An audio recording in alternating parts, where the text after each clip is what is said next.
Everybody, welcome back to another episode of FSide DFS Fantasy NASCAR Picks. I'm your Smegaroar31. Hope you're having a great weekend. I know I am, and some others who I'm not sure if it's watched the video or not, but truck race was okay. Broke even, got a little bit ahead there, but Xfinity, we absolutely crushed it. I finished tied for first in the Chrome Horn with 4 other people had the same line. And again, it was the core I gave you. We had Honeyman in there. It was low owned. And I think, going Di Benedetto over some of the other chalk plays there in the core non plays really helped out. So congratulations to Izzy and AJ Truth. They've been watching the videos for a while now. Both smart guys. I'm not saying the video helped them win, but I know AJ won a ton of money and a ton of tickets and stuff. And very sharp NASCAR DFS player too. So appreciate their viewership and all the rest of yours, and hopefully you made out well too. So let's try to keep it going. Let's end the weekend on a high note here. And got some money to reinvest back into it to play for tomorrow. The Cup Series, I was my daughter had a dance audition in New York City, so I set my DVR to try to record just qualifying, but I think it might have been on Amazon Prime or whatever. Anyways, I didn't get to see it, but I saw the results. I'm like, what happened? Like I thought it might have been a case where maybe they do group A and group B, and maybe one had like a lot of rubber on the track, so it was better grip, and the other one didn't, and or a case where like maybe it was like cloudy for one of the groups to go and it was really slow, and then the track heated up when the sun came out, and that caused a huge discrepancy. Um, or maybe there was a fan in the stand that was like flashing the drivers as they drove by to distract some of them, and other ones they didn't, so they had better times. I don't know, but Ford was absolutely dominant here. They figured it out. They got it right here. The Toyotas, especially the Gibbs ones, were horrible here. The Trackhouse cars were horrible in qualifying. They just looked slow. So I don't know. There was no practice, so that's another thing. And they have been talking about this track is starting to get chewed up a little bit. Nothing like the old Atlanta. I mean, it's still acting like a super speedway as a 1.5 mile track, and you got to kind of treat it that way. But you don't have like you can get like 2, 3 wide here pretty comfortably, but the straightaways and the backstretch aren't as long. So, you got to get figured out before you hit the corners, or it could be chaos. You don't usually have big ones here. All the wrecks are usually just a couple cars. A pretty wide track to be able to avoid it. And they don't have like the out of bounds thing either. So I don't believe they do like they Daytona. So you can, but anyways, if you're avoiding a wreck in Daytona, you can use most of the field anyways. That's all good. So, um, so yeah, it doesn't have they're talking about like it being a little bit bumpier and losing a little bit of grip. So, maybe some of the teams thought that it would be like it had been previous. It is colder this weekend too. So I've been coming up to this race a couple times, and it's been like super, super hot. This today was like early in the morning, it was like in the 40s, got up into the 50s, I believe. So it was definitely cooler. So maybe that affected some of the times. Or maybe they realize that it's not super hard to pass here, and starting in the back of the field isn't the end of everything. So maybe they set the cars up for long runs, because you do see um I think it was like the Xfinity race today, that there was only like one caution in each stage one and stage two for like issues, and for the most part it was a green and clean race, and you see that sometimes here. You see them like all line up and work together, and sometimes even drive single file, and then as you saw in Xfinity in stage three, that's when people start to get desperate and things start to happen. So there is time. So it's not that bad being in the back of the field. It offers a lot of space differential. It's going to be very interesting because there's lots of great choices to stack in the back. But I do think with some of the dominator points up there, we have seen cars go out there and sometimes lead a lot of laps like Austin Hill did, and you kind of need to have him um, to make money in Xfinity. There's even more laps in this one, so there's even more chance for points for fastest lap still spread out a little bit, but for like dominator points of laps left. So you want to try to get like at least one dominator in there. So it's definitely a one dom race. So I do have the dom tags back out there. And the rest just go all place differential. So try to figure out who's going to lead or who's going to win the race up top, and then the rest take place differential. So start at the top at Blaney. Blaney's been very good here. And like I said, the Fords are really good. And the Fords are, if they don't take each other out, are usually good on super speedways. So I expect nothing. And you have the Penske cars and the Wood Brother car, who is a subsidiary of them, starting 1 through 4. I think you can go with any of these as your dominator, but Blaney and Logano are obviously the top choices as long as they don't make mistakes or get caught up in somebody else's mistake. And Cindric and Barry are up there too as upside dominators. Todd Gillian, most people are going to dismiss him, and I know if you look at the projection and stuff, I get it. Like Barry's projection looks horrible. That's just because it's factoring like average finishes and stuff, and it doesn't take into consideration this race. And switching to the Woodruff Butler's car, it looks at his car last year for Stuart Haas, and it's not going to be like apples to apples here.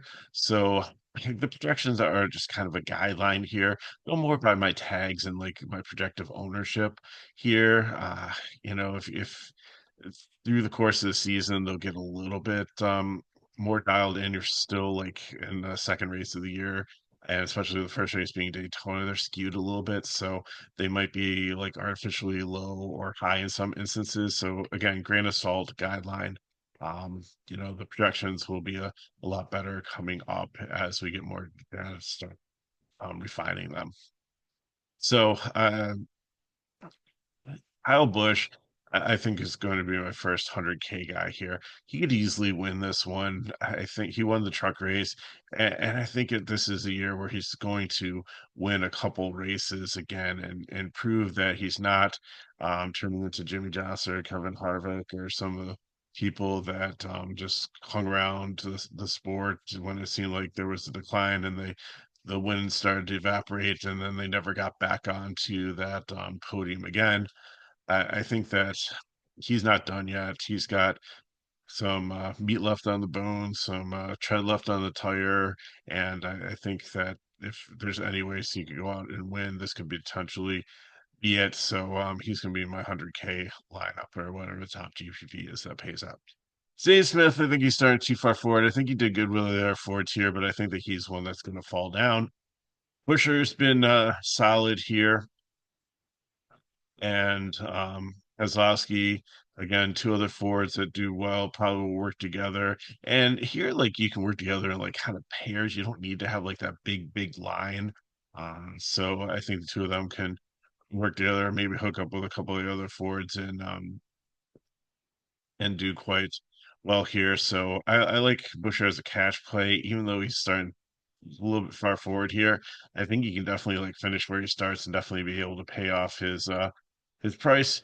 If not, then treat him as a GPP. That's fine. But he's definitely a cash play in FanDuel where you want more finishing position over place differential because you get rewarded for laps completed, and the place differential is not as much as finishing position there. Kozlowski, I think he could get up here and lead this race. So that's why I have Dominator tag on him. Noah Gragson,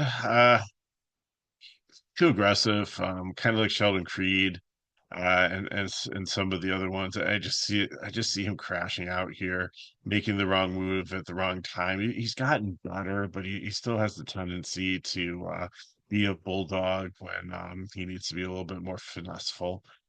Priest, I just fear he's got the yips after another crash in Daytona. His car like sailed. It just took off and was just like flying. But luckily he's okay, just banged up. It's these super speedways and stuff, even though this isn't as a volatile one, it's still gotta be weighing on him. Questioning, why is he doing this with like, should he continue to? I think he'll be fine, but I'm just gonna fade him for a couple weeks until I see some positive results. Allmendinger and Bowman are Bow are definitely in play here. I mean, it looks like they're returning 4x values, which I usually want, but starting a little bit too far forward for me here with the other ones in the same price range. They have much better place differential like Suarez and Bell.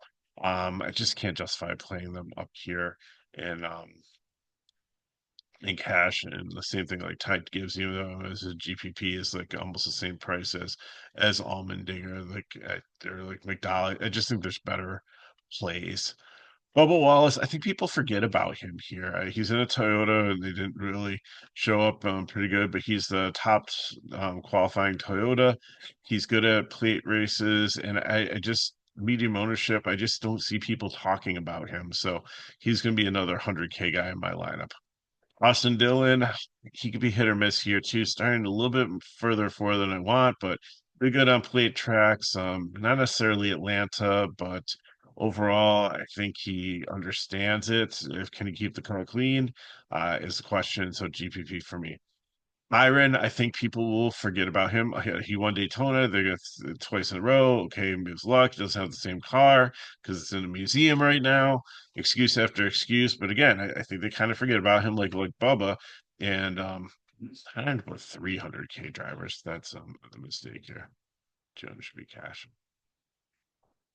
Um, but yeah, so Kyle, Wallace and Byron. I do kind of like Jones too. If you're not feeling Kyle Busch or one of these other ones, if you want to pivot, I'm fine with that. But I think those are a solid three in Kyle, um, Byron. I don't know if they'll have high ownership. I think of medium ownership. I thought of about first after like winning the 500, but I just don't think and Izzy will attest to this. To fan of the friend of the show. Gotta have him on sometime here. Uh, that Byron just like he put was talking with him. I saw a graphic that he had that like um, Byron's just like average finishes, like it's just like so underrated, and people just really obviously like DK thinks like highly of him because he's got the highest price point out here. But again, I just think that DFS players will be drooling with all the place differential down the bottom and like see him kind of in the middle of the pack here and just kind of forget about him. So I think he could be definitely sneaky at maybe I'm wrong here. If you think he's gonna have too much ownership again, like throw him out, throw Jones in there as like your other 100K guy. So if you're not feeling Bush, if you're not feeling Bubba, if you're not feeling Byron, then Eric Jones would be where to go on that one. Kyle Larson, I think he gets kind of forgotten too. I can't put the 100K on. I just want to see him like get into like form and then I'll be playing him. I'll consider him like for next week for like Coda. And so Reddick I kind of like here also just because it's a high line and he's really good at running the wall and a high line. And that's definitely the preferred line here, whereas a lot of the other tracks like the inside's more of the preferred line. So, I think that bodes well for him. It would bode even better for him, I think, if it was the inside and he could run the outside, nobody else could. But I think that he'd be able to get up there maybe even higher than some other cars and make it work. Chase Elliott is going to be a prime play for me. He's been really good here. It's his hometown track. They ring a bell or something whenever he wins it. A couple of years ago, I remember when he came back. I think he maybe did he win the first repave one? I know he's won here recently, but again, he's been in decent form, but just not like um super dominant when he races. Like I know he won the Clash, and but anyways, just like before it last year, just not someone that's like Larson that's like winning like race after race in this Hendricks program. So again, I think he kind of gets he'll probably have high ownership, but not as high as some of the other like chalk plays down. I think people are going to overlook him because I think he's starting too high. They're going to gravitate more towards the Bells, the Chastains, the Hamlins, the Gibbs, the Suarez's, um, down there with more place differential.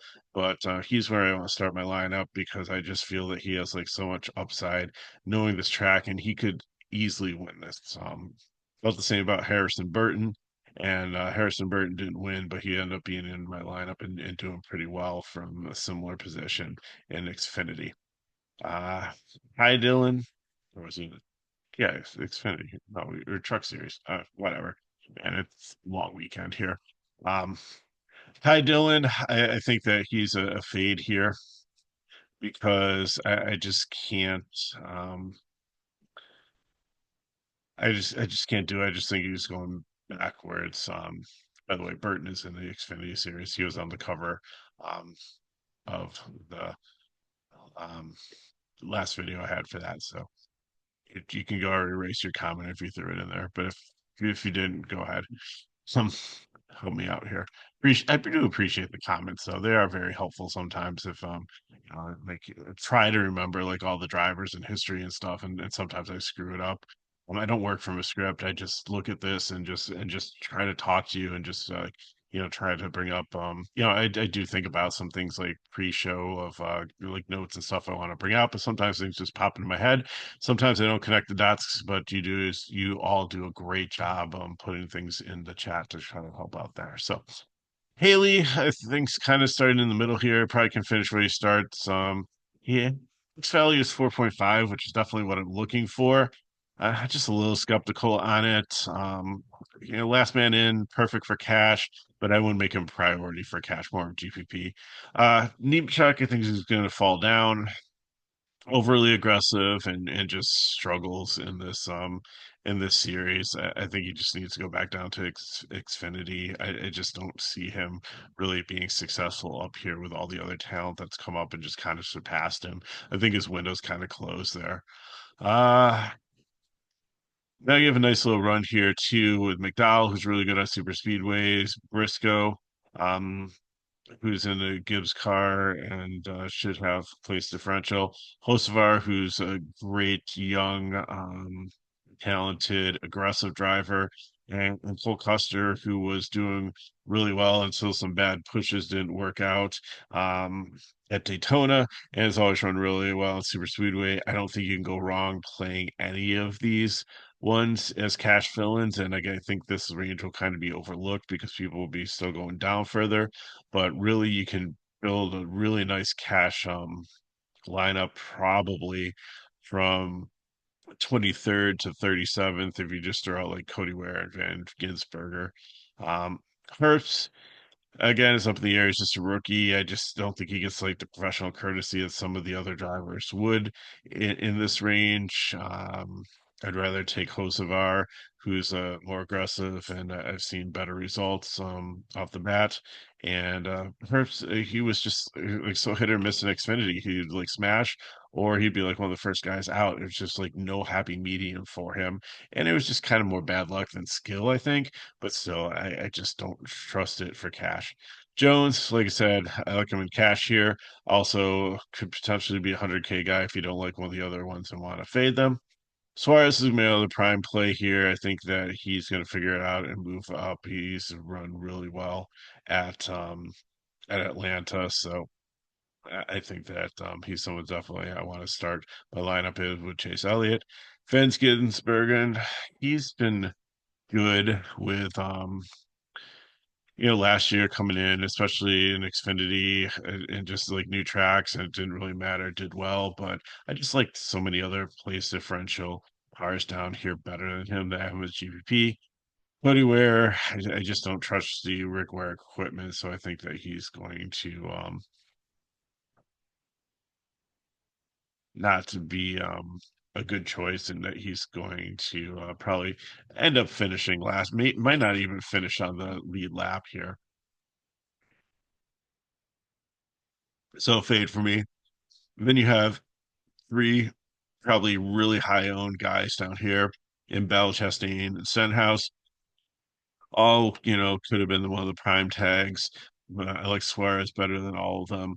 But they're definitely strong cash plays that you can throw and use to fill up your lineup.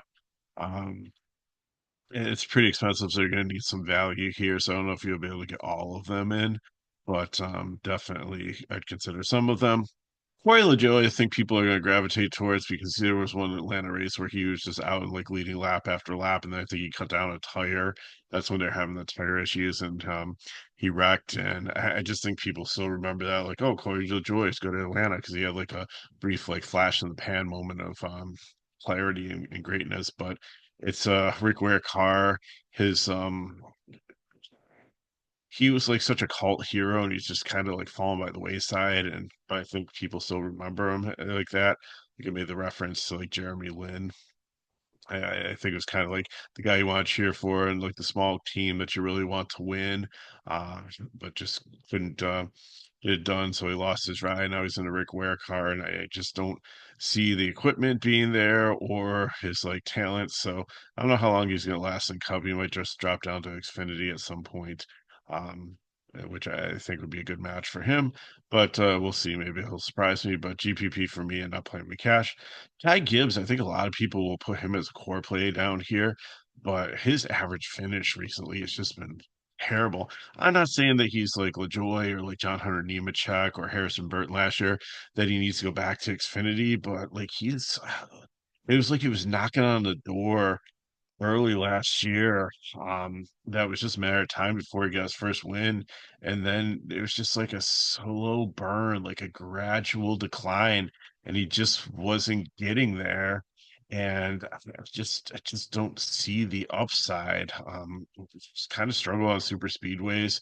So I there'll be races where he will be definitely someone that we're going to look for, and I don't hate you for playing him in cash or make him a core play in your lineups. Like I get it, but I just kind of fear that he's not going to get the place differential that you're looking for.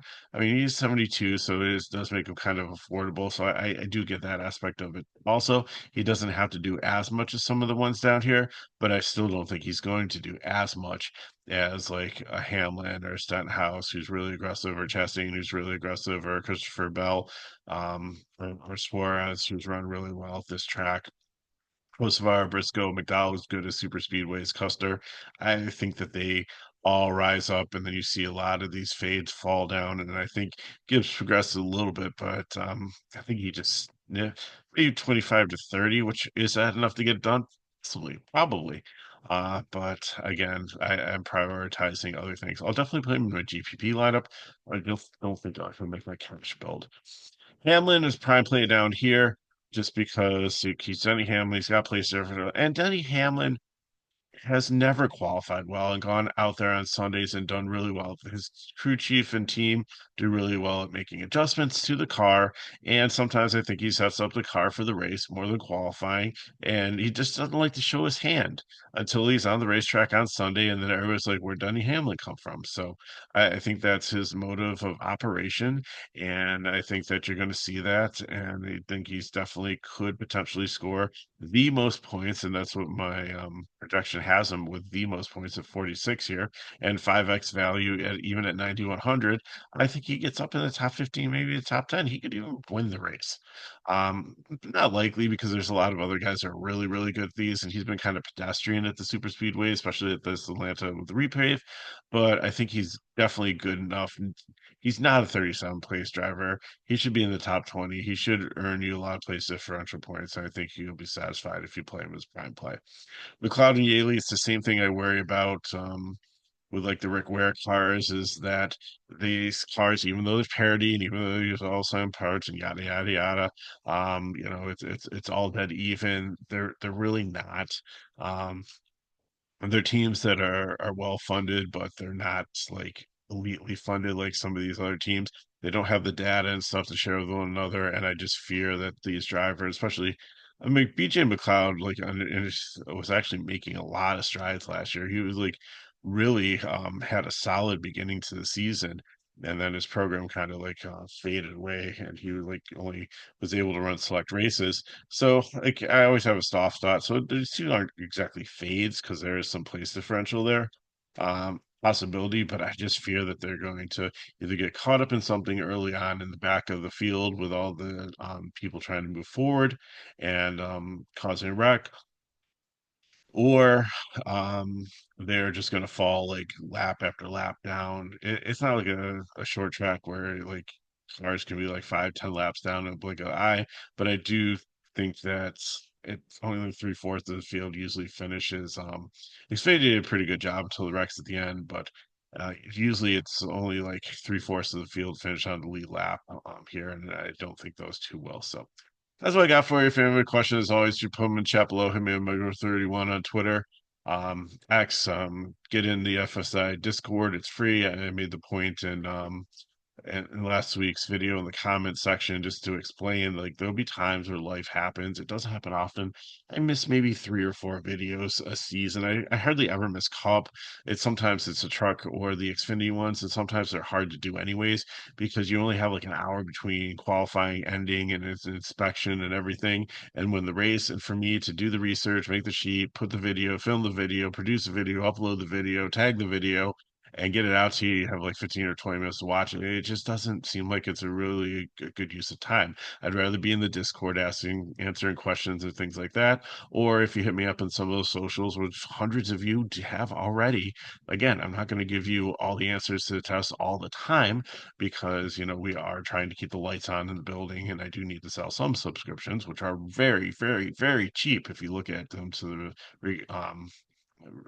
in comparison to the rest of the industry. It's like $5 for a weekend, which is nothing. Um, Hardly. You should be able to make that back with like one cash, like double up with using the prime plays and the cash plays. There's a lot of success with what we do here. So, but again, the bottom line is if I don't get a video, leave a comment on an old one, get a hold of me on social media or something, ask the questions if you're stuck, and I'll try to get you the prime plays and things like that. I try to sacrifice so many things to try to get these videos out to you.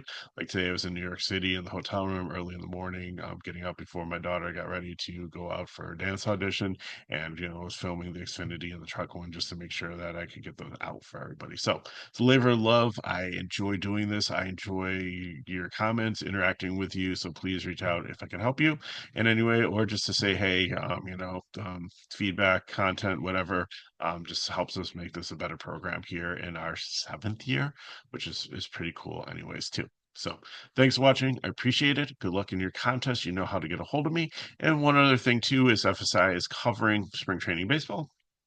So if you go to our website, I believe that it's still free if you sign up for the week um, to be able to come in and check it out. We'll at least have cores every single day, but I have been throwing up like some sheets and stats and stuff like that, and we do pretty good. We've been covering baseball, McKinley and Pete and Matt and I for years. We watch it, we pay attention to the off season. We know a lot of the prospects. I play Solaire, so I know like some of the people from like the the card game there, the rookies and stuff, who's done well or who's moved teams and stuff. So, we're and I don't see a ton of coverage out there for spring training baseball. So if that interests you, jump in on that too. So that's enough talking. I'll send you out to go make your lineups. So good luck in your contest. Hopefully we have more green screens like we did with the amazing night we had with Xfinity. And next week we have Coda, so I will definitely have a cup video. And I don't know what other series are out there, but if they are out there and we can get a video out in time, we'll try to do that. So thanks for watching. Good luck in your contest. Hope you have an amazing weekend. I'll see you next